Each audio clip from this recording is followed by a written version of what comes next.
Karma to Christ ministries आपका स्वागत करती है। आइए हम परमेश्वर के वचन पर चर्चा करें। आज का वार्तालाप का शीर्षक है मसीह के द्वारा स्वीकार किया गया। आज के बाइबल छंद है 2 कुरिन्थियों अध्याय 3 वचन 18।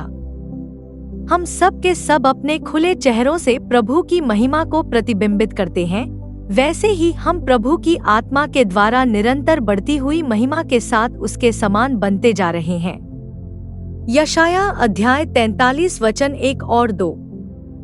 परंतु अब यहोवा, हे याकूब, हे इस्राएल, तेरा रचने वाला जो तुझे रचता है, यूं कहता है, मत डर, क्योंकि मैंने तुझे छुड़ा लिया है, मैंने तुझे नाम लेकर बुलाया है, तू मेरा ही है। जब तू जल में होकर चले, मैं तेरे संग रहूंगा, और जब तू नदियों में होकर चले, तब वे तुझे न डुबाएंगी, और जब तू आग में चले, तब तू न झुलसेगा, और न उसकी ज्वाला तुझे जलाएगी। फिलिप्पियों अध्याय 2 वचन 13। क्योंकि परमेश्वर ही है जो तुम्हारे अंदर अपनी इच्छा और अपनी इच्छा के अनुसार कार्य करने की क्षमता उत्पन्न करता है। क्या आप जानते हैं कि जब परमेश्वर आपको देखता है तो वह क्या देखता है? यह इस बात पर निर्भर करता है कि आपके हृदय में कौन रहता है।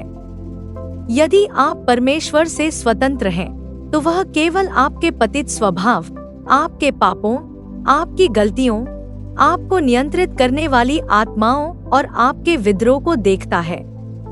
लेकिन यदि आपने अपने हृदय में मसीह को स्वीकार कर लिया है, तो वह केवल मसीह को देखता है।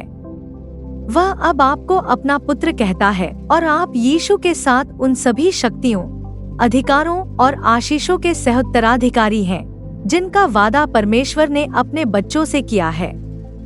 हाँ, इससे कोई फर्क नहीं पड़ता कि आपने अतीत में क्या किया है। इससे कोई फर्क नहीं पड़ता कि आपने कितनी बार उसे निराश किया है या निराश करते रहेंगे। परमेश्वर आप में केवल अपने प्रिय पुत्र यीशु मसीह को देखता है। वह पवित्रता, लंबे समय तक पीड़ित रहना, बलिदानपूर्ण प्रेम और आज्ञाकारिता को देखता है।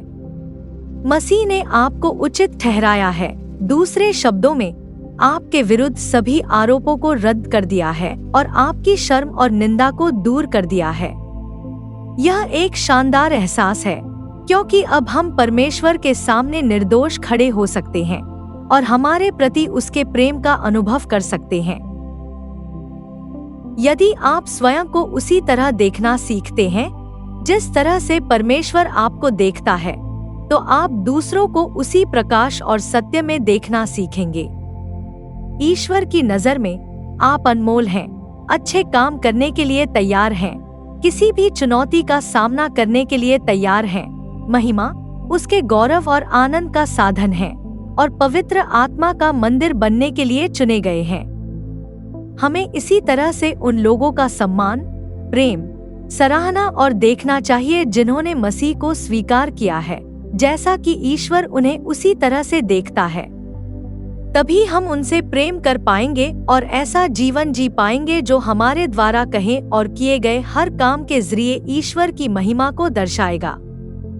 हम कभी कभी लोगों को अपने हिसाब से बदलने की बहुत कोशिश करते हैं, जो हमें अच्छा, सही या सुंदर लगता है। लेकिन हमें यह समझने की जरूरत है कि ईश्वर हमें इसलिए स्वीकार करता है क्योंकि हम जो करते हैं वह हमारे द्वारा किए गए कामों के कारण नहीं है, बल्कि इसलिए है क्योंकि हम मसीह के हैं। और चूंकि हम उसके हैं, इसलिए हमें मुश्किल परिस्थितियों से नहीं डरना चाहिए, क्योंकि वह हमारी रक्षा करने और हमें जीत दिलाने का वादा करता है। अगर आप अभी भी मसीह को नहीं जानते हैं, तो आज ही उसके सामने समर्पण कर दें। यह मायने नहीं रखता कि हम क्या जानते हैं या हम क्या कर सकते हैं, बल्कि यह मायने रखता है कि हम किसे जानते हैं जो हमें स्वर्ग के योग्य बनाता है। आइए प्रार्थना करें। यीशु, आप मेरे मित्र हैं, मेरे प्रिय हैं, सुखद हैं, आप मेरी प्रशंसा हैं। धन्यवाद कि आप हमारी धार्मिकता हैं। धन्यवाद कि हम आप में परिपूर्ण हैं, और आपका खून हमें हमारे सभी पापों से शुद्ध करता है। धन्यवाद कि आप हमें हमारे नाम से बुलाते हैं। आपने हमें छुड़ाया है और हम आपके हैं। आज हमें एक बार फिर से क्षमा करें ताकि हम आपकी उपस्थिति में खड़े हो सकें और आपकी सेवा करना जारी रख सकें। हमें मसीह में अपनी पहचान को समझने में मदद करें और यह कि आप हमारे अंदर अच्छे काम करने की इच्छा और क्षमता का काम करें। हम घोषणा करते हैं कि जब हम पानी से गुजरते हैं तो आप हमारे साथ होते हैं, और जब हम आग से गुजरते हैं तो हम झुलस नहीं जाएंगे। हम प्रार्थना करते हैं कि आपकी आत्मा के माध्यम से हम आपकी महिमा को प्रतिबिंबित करना जारी रखें। हम यीशु के शक्तिशाली नाम में प्रार्थना करते हैं। आमीन।